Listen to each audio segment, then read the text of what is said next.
Hello and welcome to School of Hana. My name is Dinesh.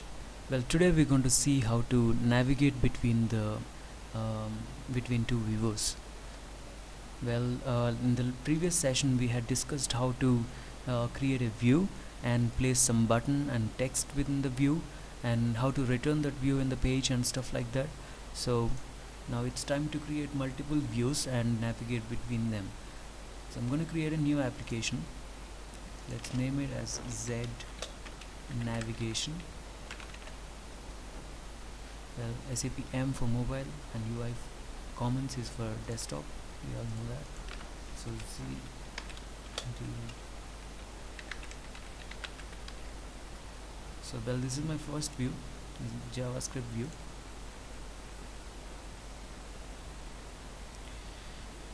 Now, as we all know that the first page is already created, so you can name it as a first page.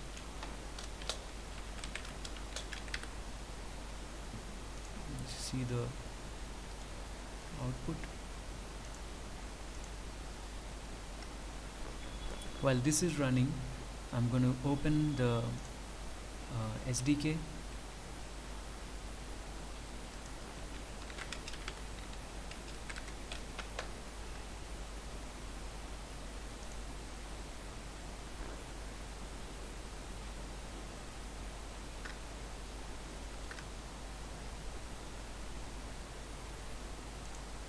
Go to the API reference.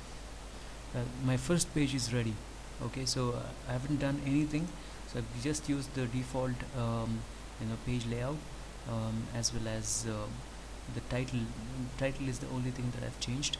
So I'm going to place a button within this particular page, and then on click of that button I'll move to another page, and I'm going to place another button over there, okay, and navigate back to the same page, or to the first page. So I'm going to create another view here, a new other view. So you can simply type in view here to get the view. So Z D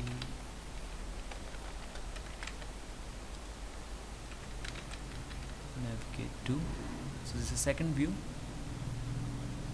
Finish it, and even this has a default page, so I'm going to change the title to maybe page 2 or second page. Right.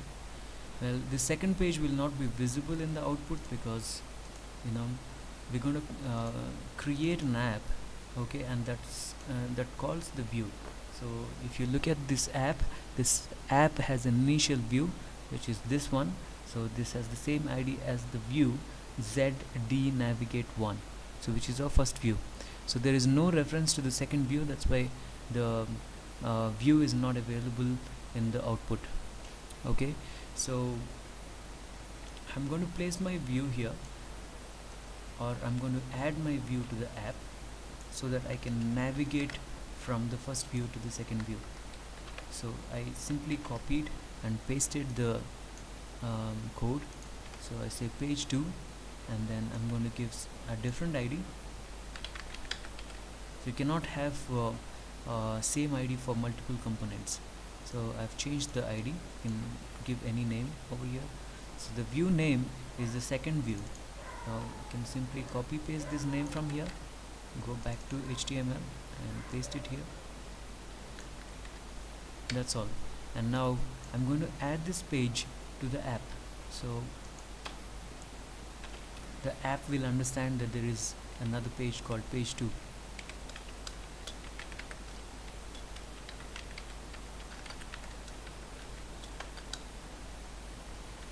Alright, well, this is added.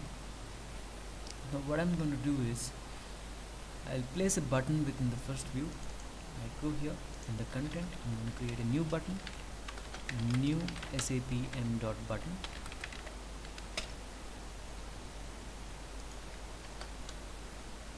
M dot button, and the button text is going to be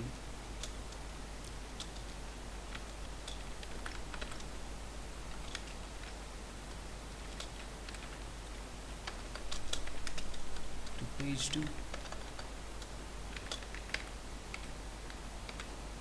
right? So, well, this is my button. I can see that over here to page 2. The moment I click on this button, it should switch to the second page. So we're going to use the event. Okay, so the event handler method that we had already discussed in the previous video. So on press, okay, so you need to perform some action.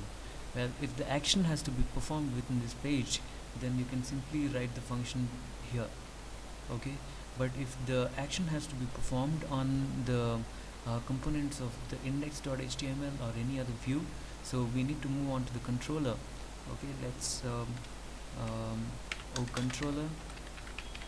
So O controller is the object reference of the controller, and dot press. So this is the method that we are going to write within the controller. So now, so on click of a button, it will understand that it has to execute a method called press, which is in the controller. So I'm going to define the method over here. So press, so function, and I mean just our regular way to test the button. So put an alert.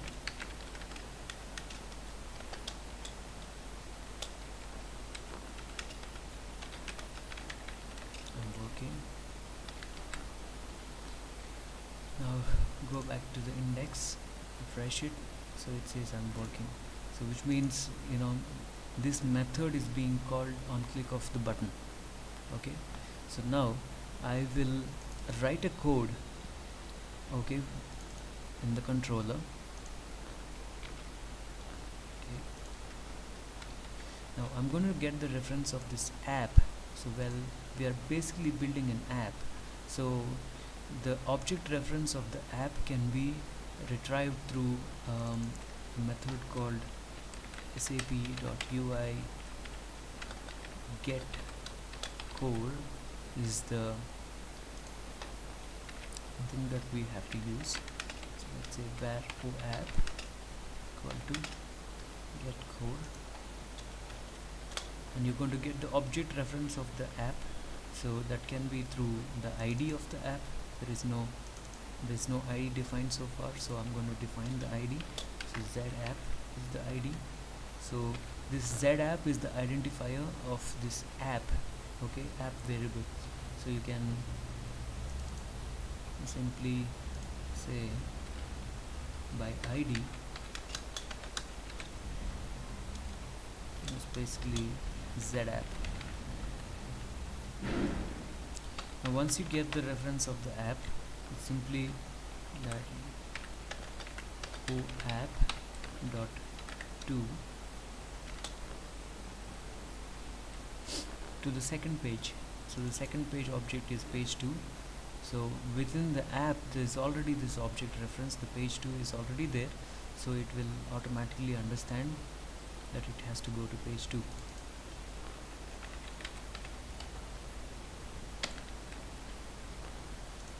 Now simply refresh it. On click of this, it has to go to the second page, so there should be something wrong. O app SAP UI get core by ID, so the D is small basically. So refresh it. We missed out something else maybe.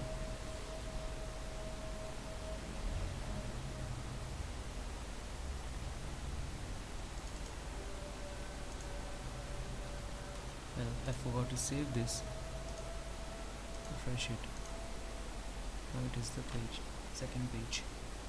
So same way to navigate from the second page to the first page, okay, you can follow the same method. Let's say for example I'm going to place another button here, say new sap.m.button,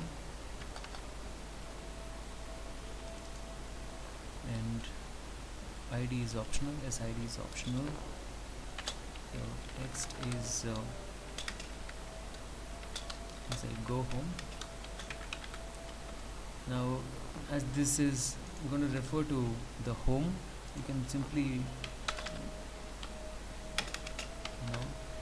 allocate or assign an icon for this button. Icon is SAP icon home. Okay, so refresh it. Well, these icons are very handy in this particular website, the SDK reference website. So you can go to icons and you can find so many. There are about 500 icons, so you have each and everything for you. So let's say I type home and I have home. So well, this is the technical name after SAP icon colon slash slash over here. So if SAP icon colon slash slash, whatever the technical name is mentioned in this website, it's the same. So you say home share, you can simply say home share. Okay, save it, refresh it. So you have the home share icon here. Okay, it's very easy. So on click of this button, if I have to navigate back to the home page, I go to the controller and I define the same press method. Probably I will copy it from here.